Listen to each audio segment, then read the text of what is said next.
नजर सब पर। और ये वह युवा है जिसको अपना व्यापार मांगना चाहिए, जिसे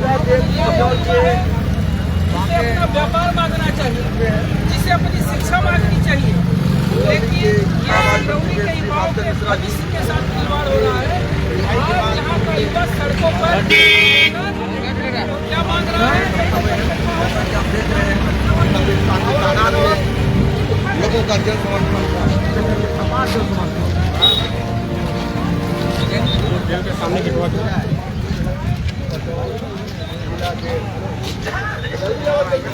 आज यहीं से भास्कर मिश्रा व पार्षद राम गोपाल पाल के साथ ही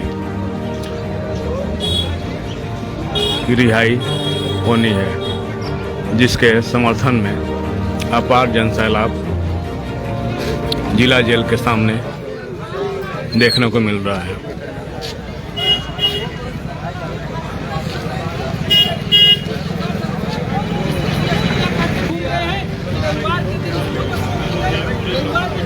बच्चे पढ़ने जा रहे थे, शर्म करो इस एसपी साहब, शर्म आनी चाहिए हमें। और सिंगरौली को वो भी दिन याद है जब आप स्कूली बच्चों के भविष्य को न देखते हुए स्कूल बसों को पकड़ पकड़ के मुख्यमंत्री के कार्यक्रम में ले गए थे। तब आपको ये सिंगरौली की जनता देखी थी कि आपको स्कूल बसों की और स्कूल के छात्रों की कितनी चिंता है। और आप रविवार के दिन स्कूल खुलवा रहे हैं, बोलते हैं कि स्कूल। ये आप सोचिए कि जब हमको वो डाइवर्ट किए, वो माननीय न्यायालय को भी जाके डाइवर्ट किए। एक दिन हमारी ये जो गिरफ्तारी हुई और एक दिन हमारी रिहाई नहीं हुई हमारे इनकलाबी साथियों की, सिर्फ सीएसपी साहब के कारण। और हम सब युवा इसके बाद उनके खिलाफ खड़े होने वाले हैं। वो यहाँ नहीं रहेगा। ऐसा कोई अधिकारी यहाँ नहीं चाहिए जो सिंगरौली के जनमानस के साथ साथ न्यायालय को भी गुमराह किया। और इतना ही नहीं, एक बात मैं जरूर कहना चाहता हूँ कि इन 7 इनकलाबी साथियों ने, भास्कर भाई ने, राम गोपाल जी ने, जितने साथी हमारे गए अंदर, इन लोगों ने जो अलख जगाई है, अब ये रुकने वाला नहीं है। अब ये कल का हुजूम और आज का आपका हुजूम, ये कोई बुलाया हुआ हुजूम नहीं है। ये दर्द है जो आज हम सब आप सड़कों के साथ हैं। यहाँ कोई दल नहीं, कोई धर्म नहीं, कोई वर्ग नहीं, सिर्फ एक दर्द है कि सड़कों की पर हमारी जान नहीं जानी चाहिए। तो अब यह कारवां रुकने वाला नहीं है। आए दिन आपको ये देखने को मिलेगा। कल जैसा भास्कर मिश्रा ने न्यायालय परिसर में कहा था कि सीएसपी साहब ने जानबूझकर उनके ऊपर 353 धारा लगवाई थी, इसके बारे में क्या कहना चाहिए? देखिए, हम लोग तभी जान गए थे जब सीएसपी साहब का बयान होने वाला था। हम लोग आपस में चर्चा कर रहे थे कि ये साहब तो वही साहब हैं जो रविवार को स्कूल की बस चलवा रहे थे। ये साहब तो वही साहब हैं जो रविवार के दिन स्कूल के बच्चों को स्कूल भेज रहे थे। तो निश्चित है कि उनके द्वारा कोई भी षड्यंत्र किया जा सकता है। और इस रिहाई के बाद यहाँ का युवा ऐसे अधिकारियों को सिंगरौली में नहीं चाहता। चाहेगा क्या ऐसे अधिकारी? एक मत से हम ऐसे अधिकारियों का विरोध करेंगे जो जनता के साथ साथ न्यायालय को गुमराह करने का कार्य। कहना चाहते हैं कि राजनीतिक दबाव में आकर कार्रवाई की गई है भास्कर मिश्रा के ऊपर। देखिए, राजनीतिक दबाव है, सत्ता का दबाव है, तो अधिकारी को तो न्यायपूर्ण होना चाहिए। जब भी हमें वर्दी मिलती है, जब भी हमें जिम्मेदारी मिलती है, तो हमें एक शपथ दिलाई जाती है। क्यों आप सत्ता के दबाव में आ गए? और यहाँ सत्ता के संरक्षण का कार्य नहीं चलने वाला। ये जो रोड का एक्सीडेंट का मामला है, किसी सत्ता का मामला नहीं है। जान किसी की भी जा सकती है, चाहे वो दल का हो, विपक्ष का हो, समाज का आदमी हो, पुलिस का आदमी हो, जान तो किसी की भी जा सकती है। इसलिए हम सत्ता के संरक्षण की बात नहीं कर सकते। हम सिर्फ मांग कर रहे हैं कि हमें सिंगरौली के लोगों को न्याय मिलना चाहिए। हमें एक ऐसा रास्ता मिलना चाहिए जो हम चल सके, अपने न्याय की मांग करें, अपने जीवन की रक्षा मांग कर रहे हैं। यहाँ के मंत्री आदिवासी समाज से आपके प्रभारी मंत्री भी आदिवासी समाज, फिर भी आदिवासी महिला के ऊपर इतना अत्याचार किया गया, क्या कहना? देखिए, ये दुखद पूर्ण है और ये दुर्भाग्यपूर्ण है। जब हमारे जिले को मंत्री मिला तो कोई भी वर्ग का आदमी रहा होगा, कोई भी दल का आदमी रहा होगा, सबका खुशी होती है कि हमारे जिले को एक मंत्री मिला, अब हमारा विकास होगा। लेकिन वो किसी वर्ग का क्या विकास होगा जब आदिवासी वर्ग को न्याय नहीं मिल पा रहा है, वो अपने वर्ग को न्याय नहीं दिला पा रही हैं, तो किसी वर्ग को क्या उम्मीद रख सकते हैं हम? और आप सबके माध्यम से, आप चौथा स्तंभ हो, आप सबके माध्यम से मैं कहना चाहता हूँ कि मंत्री जी सब जान लें कि एक आदिवासी महिला पर, वो केशव सिंह चौहान नाम का जो आरआई अधिकारी है, वो महिला के ऊपर हाथ लिखा है, उसका प्रमाणिक वीडियो है हमारे पास, लाइव चला है। अगर उस पर कार्रवाई नहीं होगी तो हम सब लोग उसके तरफ भी आगे बढ़ेंगे। भोपाल दिल्ली तक लाइव देखे हैं लोग, एकदम लाइव चला है, लगभग हो गए, कोई कार्रवाई नहीं है। हम कहना चाहते हैं कि मंत्री जी को भी इस चीज को संज्ञान लेना चाहिए, प्रशासन को भी संज्ञान लेना चाहिए। जिस त्वरितता में, जिस जल्दबाजी में आपने इन 7 इनकलाबी साथियों को उठाया है, अगर आप पे शर्म न हो पुलिस प्रशासन को, जिला प्रशासन को, तो उस अधिकारी पर भी वो कार्रवाई करे, वरना हम लोग रुकेंगे नहीं। एक आंदोलन के तहत पुलिस ने गिरफ्तार किया था, जिनकी अभी रिहाई है और प्रशासन सीएम कोर्ट से उनको जमानत मिल गई है। हम लोग उनको लेने के लिए आए थे, ससम्मान लेके उनको बस परवाना का इंतजार किए हैं, परवाना अभी तक नहीं आ पाया है। पुलिस की कार्रवाई कैसा देखते हैं अभी?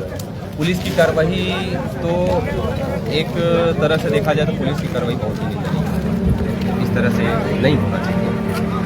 पुलिस ने जिस ऐसे अपराधी व्यक्ति नहीं था जिसको ले आके इस तरह से जेल में बंद करके जमानत का ना मिलना, दूसरे दिन तक उसे रखे रहना, और कहीं न कहीं जो आवाज़ भास्कर मिश्रा ने उठाई है वो आम जन हित के लिए है, सभी समाज के सभी वर्गों के लिए है। सिंगरौली की भलाई के लिए वो आवाज़ उठाया है और उसमें किसी भी तरह से बुराई नहीं है।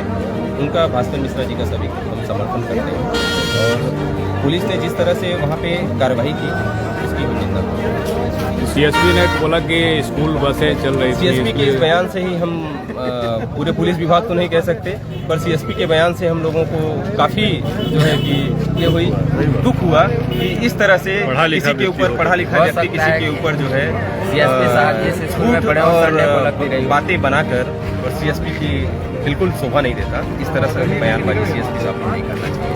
और पुलिस के सामने ही एक आदिवासी महिला को धक्का दिया गया, इस पे आप क्या कहते हैं? शब्दों में निंदा करते हैं और जो हमारे पुलिस के अधिकारी थे, वरिष्ठ अधिकारी, उनको कतई ऐसा नहीं करना चाहिए। महिला है, महिला का सम्मान, चाहे वो आदिवासी महिला हो चाहे किसी भी समाज की महिला हो, महिला का सम्मान हम सब को करना चाहिए और हम सब करते हैं। लेकिन जिस हिसाब से उन्होंने उस महिला को बर्बरतापूर्वक धक्का दिया उसकी कड़ी शब्दों में निंदा करते हैं और जो उचित हो उसकी कार्रवाई की मांग भी करते हैं। ये थे राजेश दुबे, ब्राह्मण समाज के अध्यक्ष। एक युवा और भी देख सकते हैं माननीय द्विवेदी जी, बताइए भास्कर मिश्रा गाँव विद्या को अरेस्ट करना कहाँ तक जाएगा? ये भास्कर मिश्रा की अकेले की लड़ाई नहीं है, लड़ाई है जनता बनाम प्रशासन। आवाज़ जनता की, सिंगरौली की जनता की जीत हुई। कल भास्कर मिश्रा जी ने जिस प्रकार से सिंगरौली में अभी आप देख रहे हैं कई सालों से सड़क दुर्घटना लगातार दिन प्रतिदिन बढ़ता ही जा रहा है, उसके विरोध में उन्होंने चक्का जाम का कार्यक्रम रखा था, जिसके लिए उन्होंने बेकायदे ज्ञापन दिया था शासन प्रशासन को।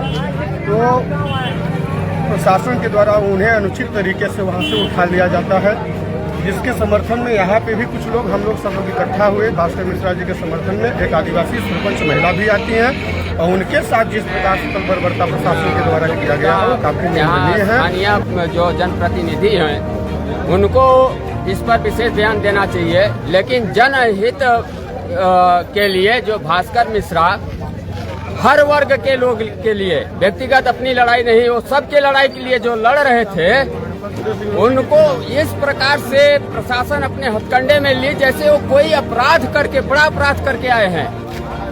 और जो ये बयानबाजी किए हैं प्रशासन के लोग को स्कूल वाहन रोके थे, तो मैं पूछना चाहता हूँ सीएसपी साहब से व्यक्तिगत कि क्या वो रविवार को स्कूल में पढ़ते थे?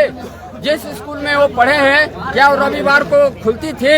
अगर नहीं खुलती थी तो प्रशासन इनके ऊपर अंकुश लगाए, अन्यथा सिंगरौली जिले से उठा के इनको फेंके और उसी जगह पर फेंके जिस जिले में रविवार को स्कूल खुलती हो।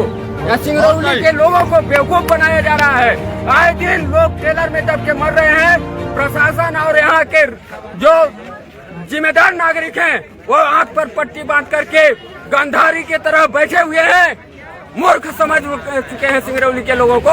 ऐसे लोगों को तो जिला बदल करना चाहिए और भास्कर जैसे नेता को सिंगरौली की जरूरत है और पूरी सिंगरौली भास्कर मिश्रा के समर्थन में खड़ी है और आगे भी रहेगी, क्योंकि वो अपनी लड़ाई नहीं लड़ता है, सिंगरौली के आम जनमानस की लड़ाई लड़ता है। और इसके लिए मैं आज तक किसी सिंगरौली के रैली में या किसी पार्टी की रैली में नहीं गया था, लेकिन आज भास्कर मिश्रा के समर्थन में व्यक्तिगत आया हूँ। दिल्ली क्राइम, नजर सब पर।